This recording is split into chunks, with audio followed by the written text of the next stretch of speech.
Al filo del agua es una expresión campesina que significa el momento de iniciarse la lluvia y, en sentido figurado muy común, la inminencia o el principio de un suceso. Don Agustín va a quedar en la literatura mexicana por una obra. ¿Pero qué obra? Su calidad y su fama como escritor oscurece su obra como gobernante. Sí me gustaría que este homenaje permitiera que se difundiera más la obra de mi papá. El arte de escribir, y especialmente el arte de escribir novelas, requiere un oficio. No es producto de improvisación.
Cuando las campanas lentas, lentísimas, tocan las 12, las 3 de oración, se quitan los sombreros los hombres en las calles y en la plaza. Cuando la campana mayor, pesada, lentísima, toca al alba, en oscuras alcobas hay toses de ancianidad y nicotina. Toses leves y viriles, con rezos largos, profundos, de sonoras cuerdas a medio apagar. Primero suena el reloj de allá de la Inmaculada Concepción.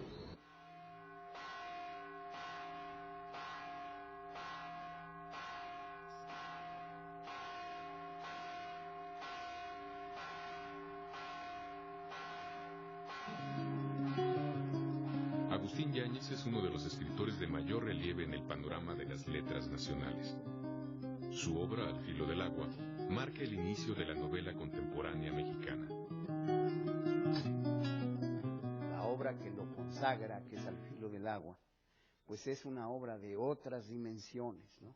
Seguramente que es con Azuela, con Mariano Azuela, con Martín Luis Guzmán, el mejor novelista del medio siglo mexicano, ¿verdad?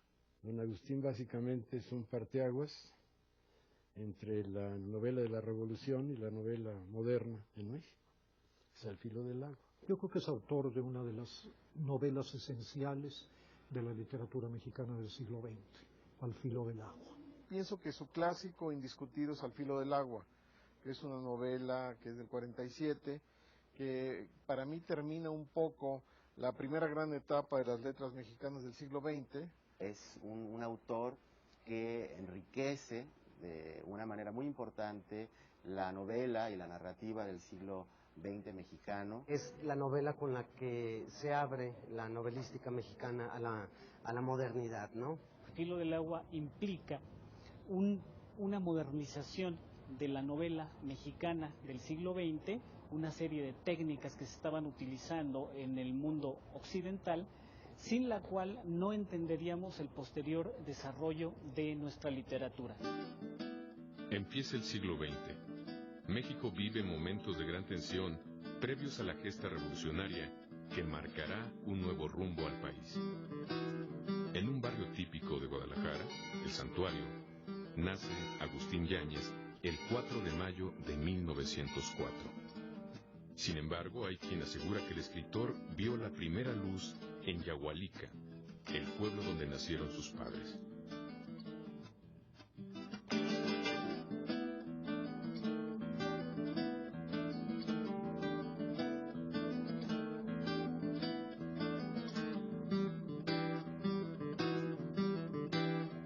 Que la mamá de él era de aquí y el papá también.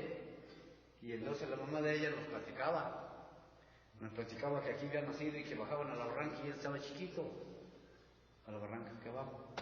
Estaba chiquito y si nunca agarraba camino, él siempre iba por vereditas así de la ladera, ¿verdad? De ahí, ladera. Dijo, y así, dijo, nos llevamos a Guadalajara, dijo, no. Allá ya después ya muy poco lo trajimos, ya cuando empezó a estudiar ya no lo trajeron. Yanis. Después dicen que había nacido en Guadalajara, pero no, bueno, quizás sí, pero no. Digo, pero no porque la señora, la mamá nos platicaba, ¿verdad? Yahualica o Guadalajara. Lo cierto es que será esta última ciudad el escenario revivido en las páginas de sus primeros escritos. Historias de recuerdos infantiles ocurridos en los barrios más pobres de la capital jalisciense. Lugar quieto donde las campanas regulan la vida de sus habitantes.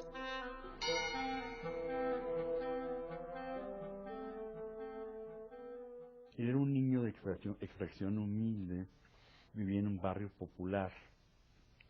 Y jugaba, y todo, no había patios ni jardines, la calle era el patio y el jardín de tanta gente. Este niño muy beato, muy mocho, dijéramos aquí, sin embargo se prenda de Guadalajara, es una ciudad para él maravillosa. Y el gran testimonio de Yáñez sobre Guadalajara es un libro que escribió en 1930, pero que lo publicarán mucho después los hermanos Méndez Plancarte, en Ábside, que se llama Genio y Figuras de Guadalajara. Me pareció fascinante el registro que hacía el autor de las diversidades del juego, de las distintas abordajes y perspectivas que se puede hacer de un mismo juego dependiendo del barrio en que se vive. Es decir, este libro habla de juegos de niños de barrio. En alguna ocasión andaba yo muy triste porque me habían robado un automóvil, mi primer coche, y me vio así como medio triste, deprimido, y simplemente me dijo, mira, léete bien este episodio de Flor de Juegos Antiguos, que se llama El cometa que vuela. Yo ya lo leí, y sí, pues sí, entendí el mensaje el sentimiento de pérdida, ¿no? La tarde está a modo. Se han alzado los vientos, blandamente, sin fuerza y parejos. Colgado en el zaguán, el papalote quiere volar. Ya está subiendo. Siento que el hilo se zafó. No miro más que una manchita colorada y un hilo largo. Cuando murió mi padre sentí igual, que todo se acababa para mí, como se ha acabado la tarde y la alegría. Por el rumbo del agua azul aparece el lucero de la tarde. Es brillante y sereno como los ojos de mi madre, que me habla desde el patio para que baje a merendar. Los primeros recuerdos de mi vida se hallan entrañablemente vinculados con mi casa y parentela, con las tierras de Jalisco que recorrí desde la infancia, con mis maestros. A pesar de que Agustín Yáñez escribe Flor de Juegos Antiguos, lejos de Guadalajara y entre los años 1931 y 1939, ni la distancia ni el tiempo transcurrido logran borrar los recuerdos de un niño de barrio que empieza a enfrentar el mundo. Recuerdos que son fielmente revividos por el autor a través de las páginas de este libro. Entonces yo creo que vale la pena asomarse a toda la obra de Yáñez, pero yo en lo personal me asomo con especialísimo gusto a los primeros libros y al Filo del Agua. Yo creo que, por ejemplo, que hay un libro que es un placer leerlo todavía y que es La Flor de Juegos Antiguos, que es una serie de cuentitos, prosas poéticas sobre la niñez. Su último cuento, que se llama Mar de Mentiras, sobre Chapala, una expedición de niños de 13 años que van a Chapala. Es toda una joya de la nostalgia, ¿no?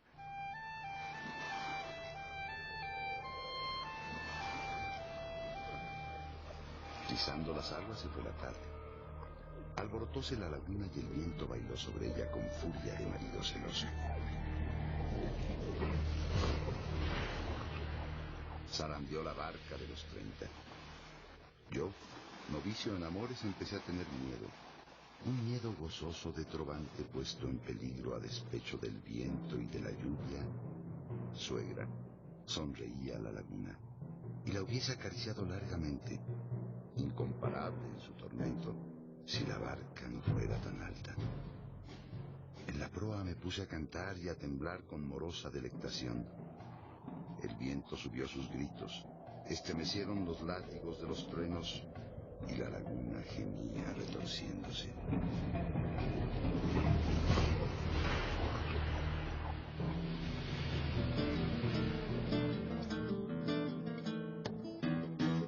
En 1929, año en que se titula como licenciado en Derecho, Agustín Yáñez, junto a otros jóvenes literatos, crea la revista Bandera de Provincias.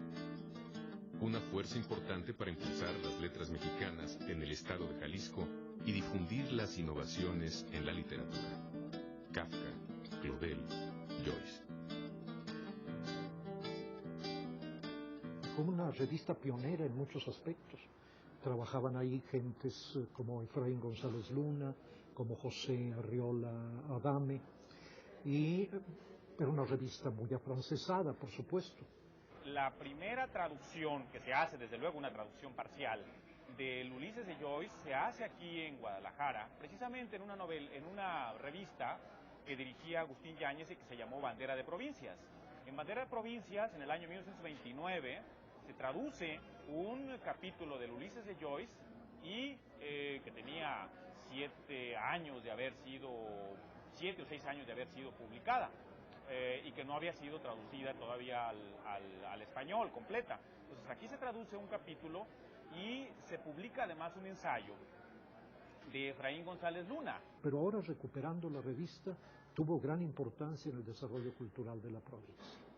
Después de permanecer 2 años en Tepic, Nayarit, dedicado a la docencia, Agustín Yáñez parte a la Ciudad de México con la finalidad de estudiar filosofía. Era el año de 1932.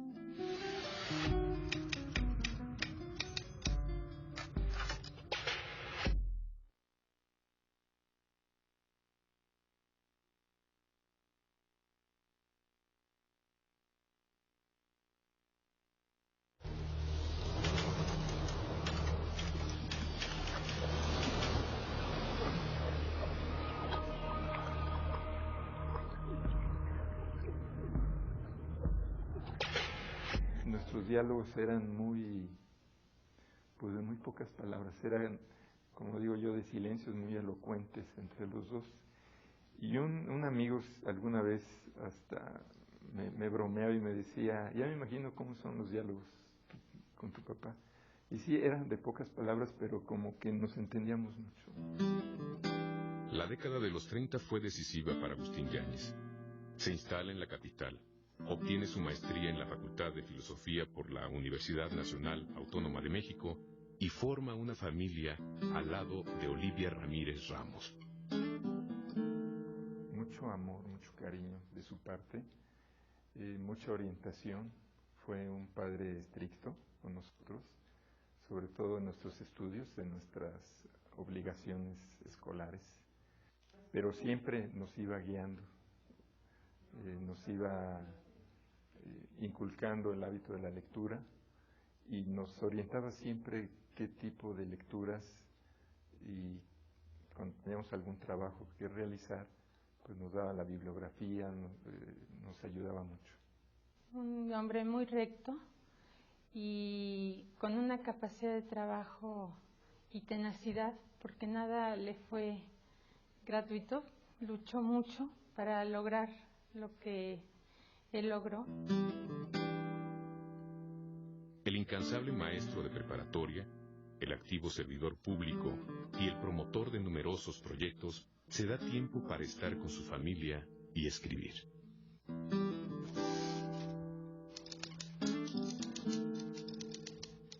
En mi caso, por ejemplo, yo recuerdo que desde muy niño siempre me llevó de viaje. Cuando tenía viajes, a veces inclusive yo faltaba a la escuela. Entonces, esas experiencias de los viajes, en el momento a lo mejor no las aprecia uno, pero cuando pasan los años es cuando ya se da uno cuenta de todas esas lecciones, de todo el aprendizaje. Es admirable su compromiso a México, su real responsabilidad a todo lo que hizo y a su familia, y pues un hombre con un gran ejemplo de valores morales. En 1947, Agustín Yáñez publica Al filo del agua.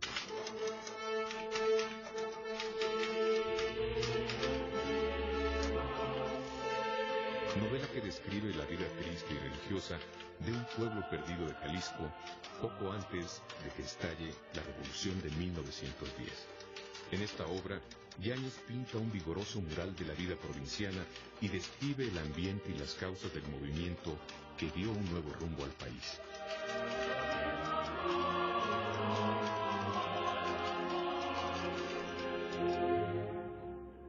Pueblo de mujeres enlutadas. Gentes y calles absortas, pueblo sin fiestas, pueblo seco, sin árboles ni huertos. Pueblo de ánimas. Las calles son puentes de necesidad para ir a la iglesia. Las mujeres enlutadas llevan rítmica prisa, el rosario y el devocionario en las manos o embrazadas las canastas de los mandados.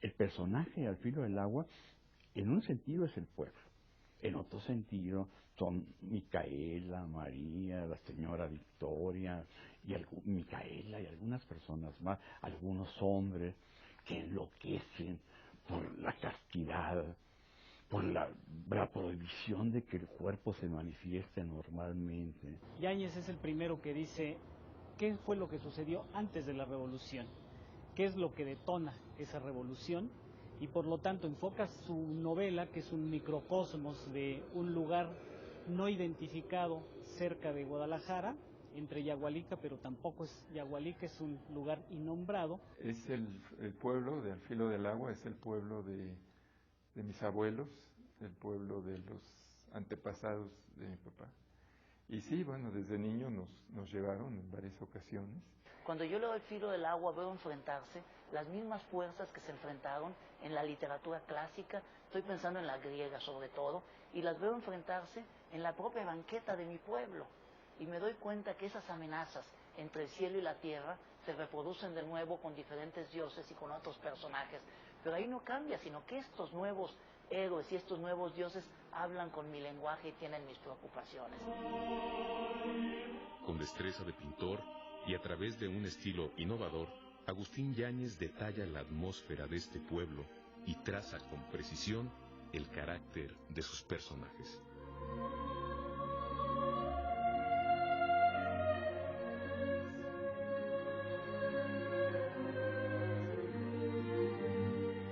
Algunas veces hace falta un estilo lento, aburrido, para que el estilo mismo retrate una determinada situación. Es el caso del estilo machacón, lento, aburrido, reiterado, de Al filo del agua, que en sí a mi juicio da la impresión de un pueblo amadorrado en vísperas de la revolución. Cuando uno lee las novelas de Yáñez, da la impresión que van despacio. No van despacio, van con precisión. Esa es la gran diferencia y es el sabor novedoso de la obra de Agustín Yáñez y, como lo han dicho tantos críticos, innovador. Yáñez es más bien un escritor de Jalisco, o diríamos de los Jaliscos, del Jalisco alteño y del Jalisco de la costa, ¿no?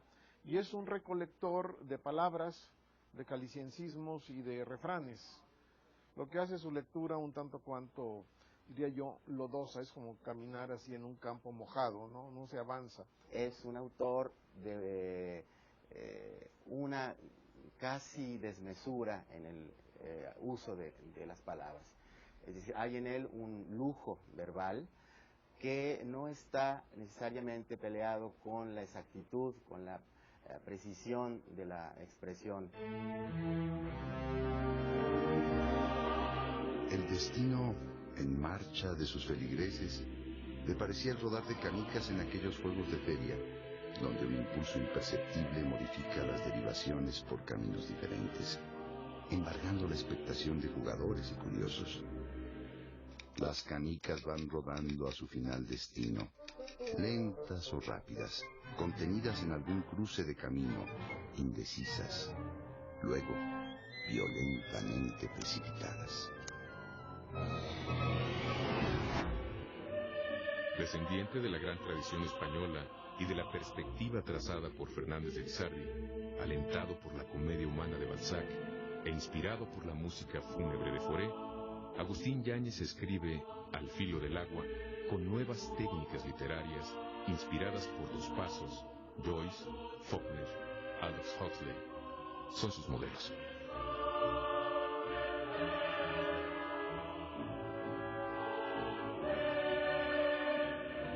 En Al filo del agua y sus novelas posteriores, él trató de hacer una panorámica de lo que era esa conciencia nacional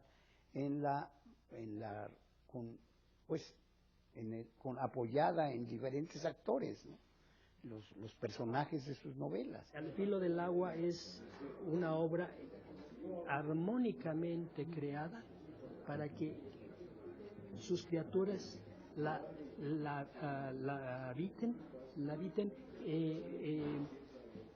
con los suficientes muros, con los suficientes pisos, con las medidas precisas para que sus vidas se comporten. Es una novela que utiliza ciertas técnicas novelísticas absolutamente modernas. Yáñez confesó en más de una ocasión que había seguido el modelo general de John Dos Pasos en Manhattan Transfer y que de esa manera logró crear Al filo del agua. ¿Te acuerdas que empieza con esa salmodia de pueblo, de mujeres enlutadas? Ya en ese momento Yáñez había recibido sanísimas influencias del Joyce, del retrato de la artista adolescente, o de los dublinenses.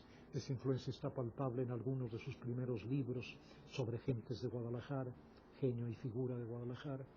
La influencia de Gabriel Miró también, el gran escritor valenciano, pero había asimilado perfectamente esas influencias.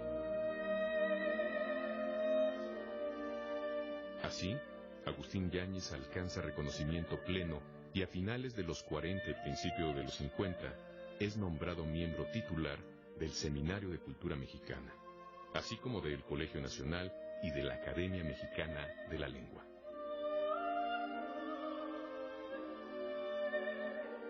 Él ve la novela como un edificio y ve al escritor como un arquitecto que lo diseña. Como piensa Pepe, soy albañil, pero soy albañil que construyo ladrillo sobre ladrillo, piedra sobre piedra, bloque sobre bloque, y no puedo pensar en el techo, aun cuando la brújula me lo indicara, sino que se va desenvolviendo con naturalidad, con realidad. Me parece que ese es el secreto de la novela.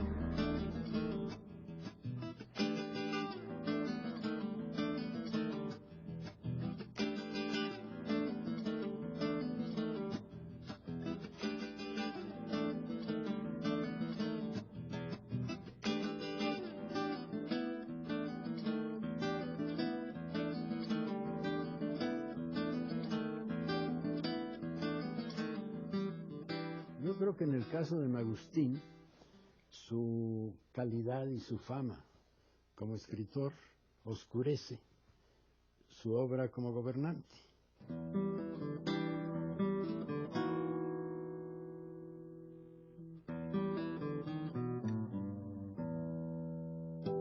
pasa cuando se va a México? Yo creo que ya la vida de Yáñez pues va tomando diferentes derroteros y el cuestionamiento, no sé si para su actividad pública fue muy duro, pero bueno, llegamos a una época, no sé si sea por los 40, 50, creo que es en esa década, cuando pues, Agustín Yáñez se mete a la masonería. Ahora, la época, si es que Yáñez fue masón, fue en la época en que los masones eran más inofensivos que los rotarios, ya había pasado toda la leyenda terrible de la masonería, y había políticos porque era importante ser masón por aquello de la fraternidad, etcétera. Entonces supongo si fue masón Yáñez que lo fue por esa razón. En 1953 Agustín Yáñez es elegido para encabezar el gobierno de Jalisco. Su labor en obras de infraestructura y tareas de apoyo a la educación y la cultura hoy siguen siendo reconocidas. Es muy importante poner el acento en la calidad de don Agustín como gobernante para que se vea que un intelectual honorable, un ser simplemente racional, que nunca presumió de político, ni hizo política, ni formó grupo político, sino simplemente se dedicó a trabajar. Su obra de gobierno creo que fue en general muy positiva, fue un buen gobernador, quizá no brillante, políticamente no brillante, pero fue un buen gobernador, y sobre todo en su gran aventura, que es un poco realismo mágico, que es la apertura de la costa de Jalisco a la civilización. Pues fue un buen servidor público, fue un buen gobernador de Jalisco. Lo grave es que pasadas 2 generaciones no se conozca a fondo las virtudes de un gobierno democrático, un gobierno laico, un gobierno respetuoso de la vida humana, un gobierno honorable. Antes de ser designado candidato y luego gobernador de Jalisco, había tenido el honor de ingresar a la Academia Mexicana de la Lengua y al Colegio Nacional. Me reintegré de nuevo a estas tareas, aun cuando en el Colegio Nacional y en ninguno de los años en que fui gobernador dejé de venir a sustentar los cursos que el reglamento indica como obligación a los profesores del colegio. Analizando toda su obra literaria y todas las contribuciones que dio al país, pues fue un hombre que realmente con una capacidad de trabajo impresionante, que si estuviera bueno le insistiría como le insiste, no es fácil. De él toma los puestos públicos, lo que él inculcó siempre, el servicio a los demás, su probidad, su rectitud, su lealtad, y su pasión por México, eso lo llevó, y pues cada acto, cada actitud era una confirmación del humanista. Un 1 de mayo, la noche del 31 de abril, nos recorrimos, unos compañeros y yo, las calles de la ciudad, pegando manifiestos dirigidos a los obreros, preguntándoles por qué saludaban al gobierno y a los líderes charros, que los mantenían con el control férreo del sindicalismo charro y en una situación miserable. Entonces al alcalde, no recuerdo quién era, me parece que Gil Preciado, le pareció muy mal y ordenó que nos detuviera. Estuvimos una semana entre la corrección, los separos y la correccional. Y luego el mismo gobernador dio órdenes de que nos soltaran. Yo creo que ya le pareció suficiente el castigo y salimos. Su papel al frente de los destinos de Jalisco es por todos reconocido. Sin embargo, hay quien piensa que el servidor público le resta energía creadora al escritor. Yáñez quiso hacer un poco el fresco, el mural, la novela total de Jalisco. No lo logró. Y no lo logró porque pues perdió mucho tiempo siendo funcionario, gobernador, secretario de Educación, embajador, en fin, sirvió a dos señores, a dos amos, como dice el Evangelio. Yo creo que desde luego que como escritor no le favoreció. Podemos decir que desde luego tuvo un conocimiento de lo que es pues las entretelas del poder, pero yo diría pues que obviamente le quitó tiempo.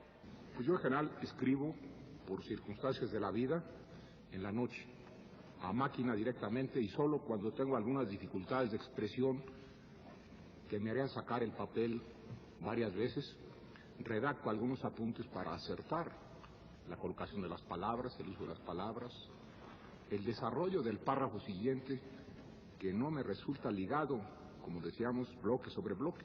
Nunca sentí que era un cambio en su vida el ser gobernador y siempre lo vi escribiendo, o sea, él escribía en las noches, aquí en Guadalajara mientras fue gobernador escribía martes y jueves en la Casa de Gobierno, ahí fue donde se escribió La Tierra Pródiga, las Tierras Flacas, que muchas de ellas reflejan una experiencia como gobernador de él, la lucha contra los caciques. El primer capítulo de La Tierra Pródiga, que se llama Rueda de Fieras, lo hace Yáñez cuando tiene tomado el Palacio de Gobierno, es decir, está rodeado por una manifestación.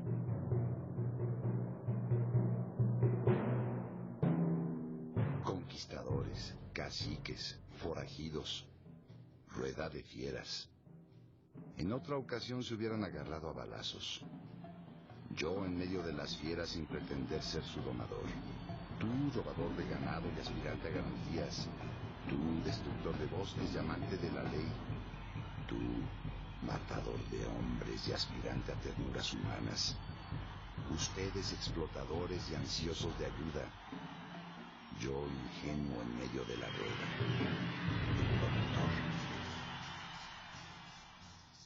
Agustín Yáñez, con su gran habilidad de escritor, recurre a los recovecos del mecanismo institucional para alimentar las páginas de algunas de sus novelas.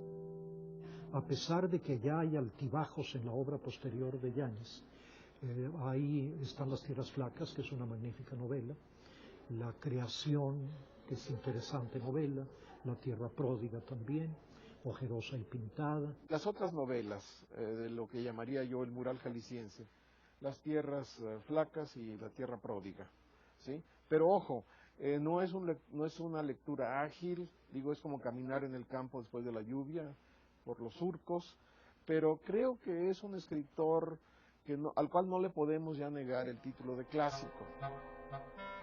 En la novela Las Tierras Flacas, el escritor nos describe un pueblo del llano de Jalisco donde habita una sociedad tradicional y arcaica, cargada de religiosidad, superstición y valores mágicos.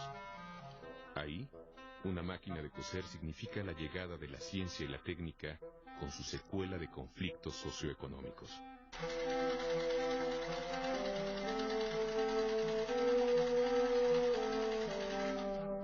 Era la misma hora de ahora, saliendo el sol, y por los mismos días, acercándose Nochebuena, y este mismo compadre, Palemón, cuando llegó la máquina. Entró por esta misma puerta de trancas, que parte la cerca en dos. Teófila se la comía con los ojos impacientes. Adelantó la mano, que le temblaba, y con sumo esmero la pasó por la cubierta, como si acariciara a un recién nacido.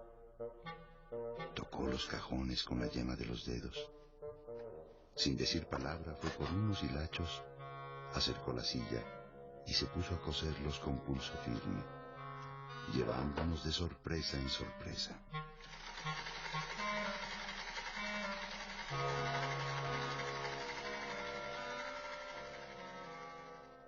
Quizá el único momento, sí, ahí mentiría un poco, el único momento en que me interesó es ver la relación entre el gobernador de Jalisco y el escritor de La Creación en unos proyectos que parecen cruzarse. Es una novela muy interesante sociológicamente, La Creación.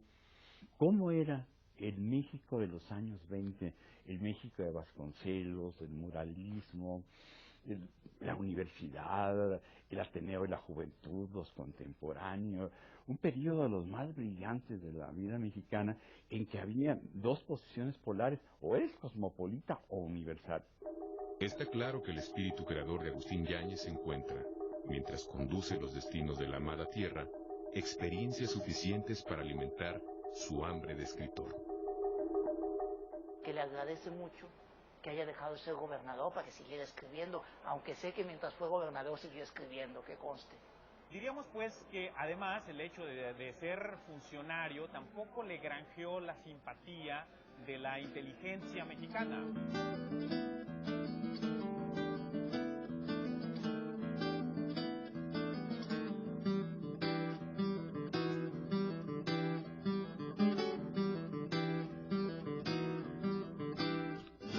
Era un enamorado del país, ¿no? Y sobre todo de su estado, ¿no? Cuando cruzábamos un cerro, que no me acuerdo cómo se llama, se ponía loco de contento en el avión. Ya llegamos a Jalisco, como si llegáramos al paraíso. Y nos burlábamos mucho de eso. Pero no, porque no era un acto así estudiado, ¿no? Sino era muy espontáneo. De pronto se ponía como un niño a gritar, ya llegamos, porque ahí está un condenado cerro. Era la entrada a ese paraíso.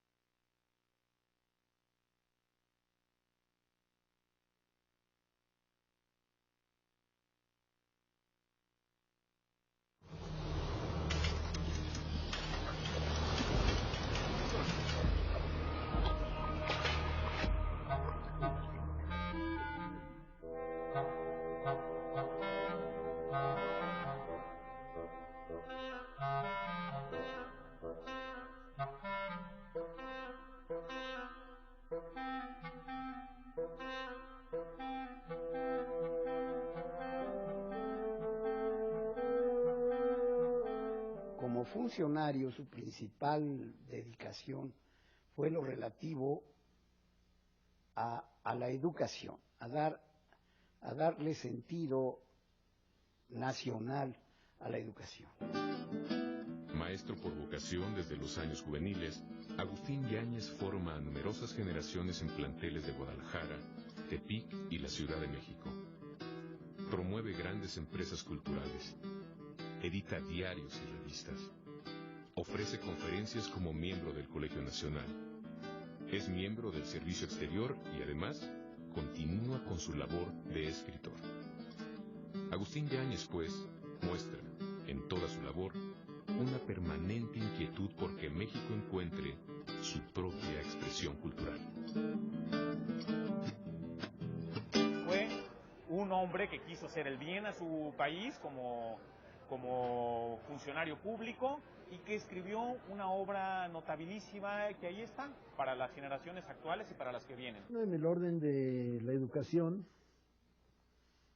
don Agustín tuvo dos pasiones, como educador y como intelectual.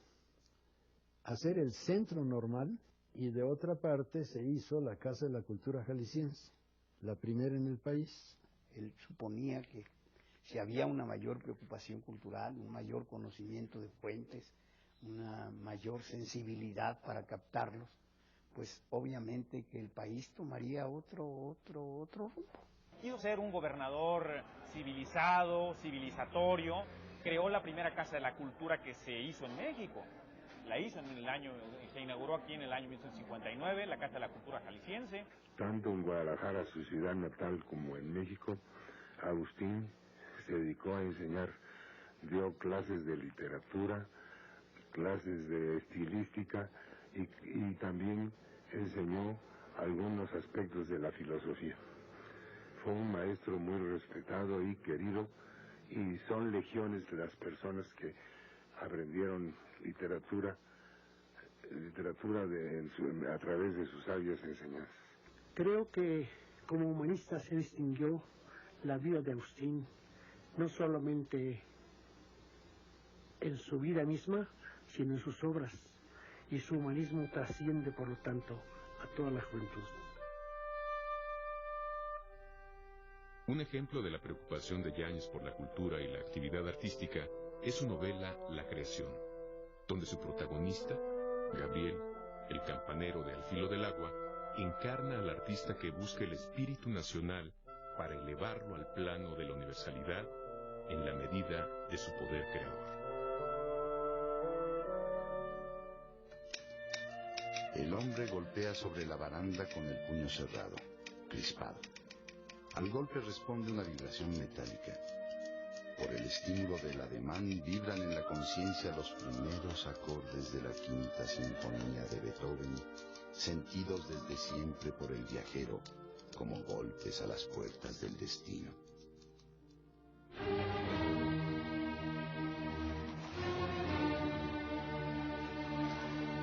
El hombre levanta las manos en puño sobre las olas contra el horizonte, obsesionado de su papel de director de orquesta, y tararea la doble frase inicial de la sinfonía.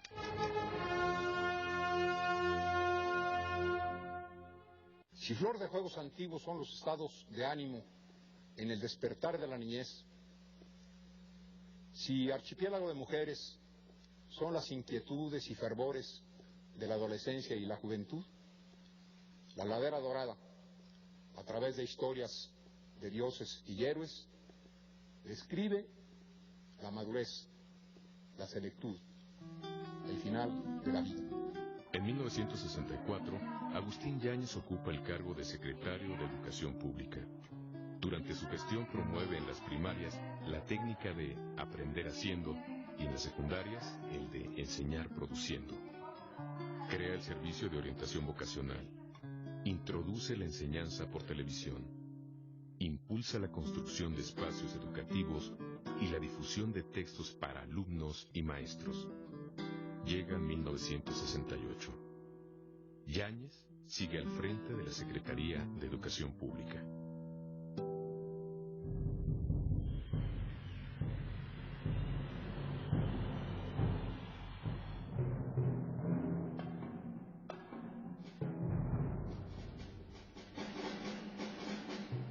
El gran problema de Agustín Yáñez en el momento actual, más que literario, es político. Hay cierta cosa, un consenso en contra suya. Moralmente, la intelectualidad mexicana no aplaudimos los últimos años de Yáñez. Don Agustín fue muy golpeado por los sucesos del 68, en los que no tuvo injerencia, ¿verdad? Pero pues le tocaron como funcionario público, ¿verdad? Pero definitivamente esos actos pues solo él los podía responder. Nadie sabe en el fondo qué fue lo que ocurrió y qué fue lo que determinó su permanencia en la Secretaría, ¿verdad? Muchos dicen debió haber renunciado, pero pues hay que pensar que no todos nacemos para héroes y quién sabe qué circunstancias mediaron para no hacerlo, que son las más importantes, ¿no?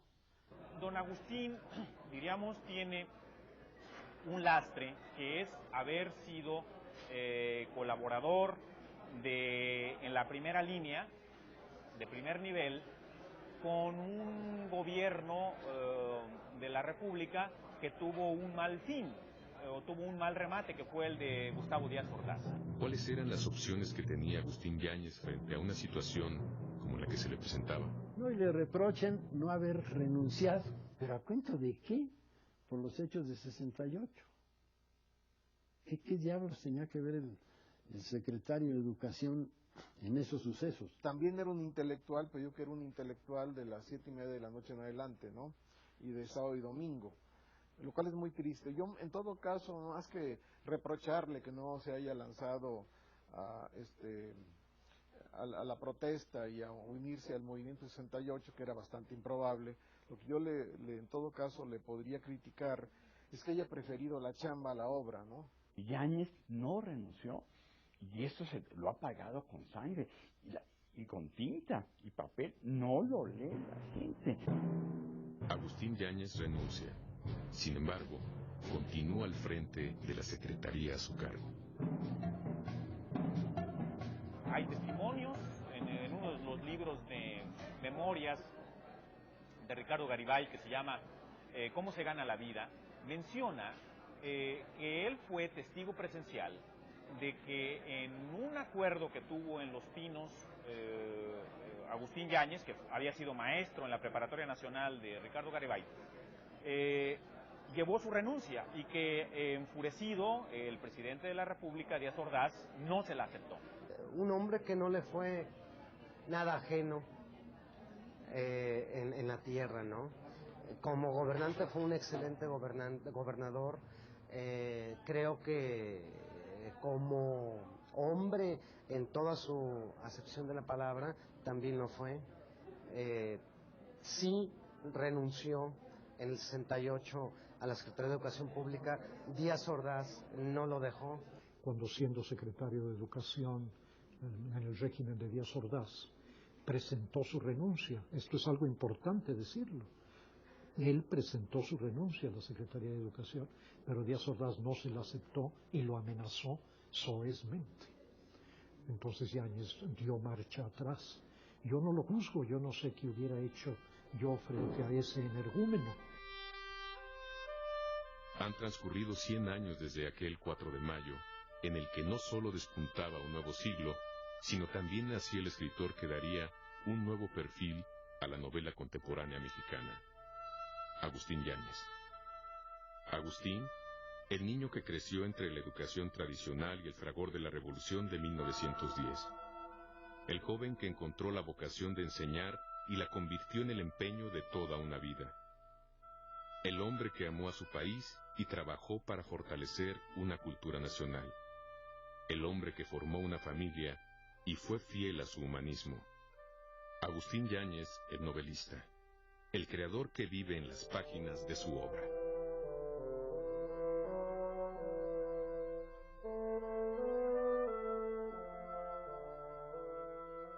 Yo diría que es el momento de ver con distancia a don Agustín.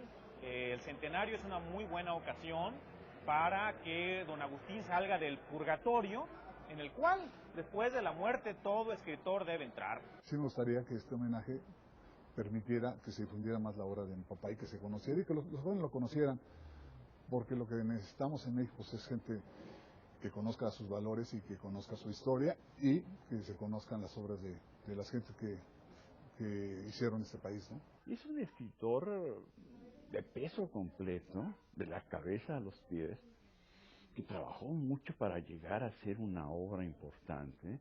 Quiso ser como Balzac, un escritor que hiciera su comedia humana. Él quería hacer la vida de México. Mire usted, lo que perdura al final de cuentas, como de todos buenos y malos, son las obras, ¿no?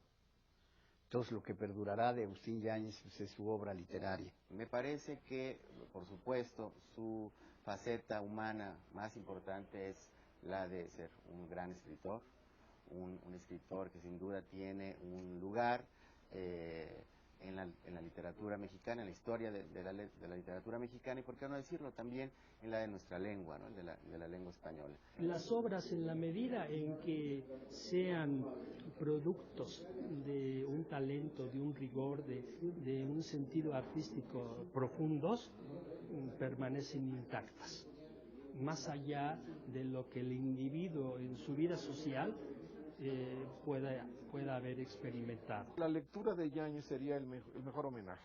Descubrir que no es ni tan pesado, ni es tan farragoso, y que sobre todo es un excelente pintor de mujeres, ojo, en un hombre tan aparentemente retraído, es un buen escritor de mujeres, y sobre todo, es un gran escritor de niños. Que se le dé el lugar que no ha tenido en la Universidad Nacional Autónoma de México, ¿verdad? Y que ahí se le reconozca como el maestro que fue y como el novelista que fue y que le da prestigio al país y a la propia universidad. Pues es padre y hay que leerlo, ¿no? Sería el mejor homenaje a Yáñez. Yo recomendaría dos cosas. Primero, que vivan intensamente. La segunda recomendación es que procuren forjar un oficio. El oficio, a mi juicio, se puede ir haciendo con lecturas también intensas, prolongadas, copiosas, variadas.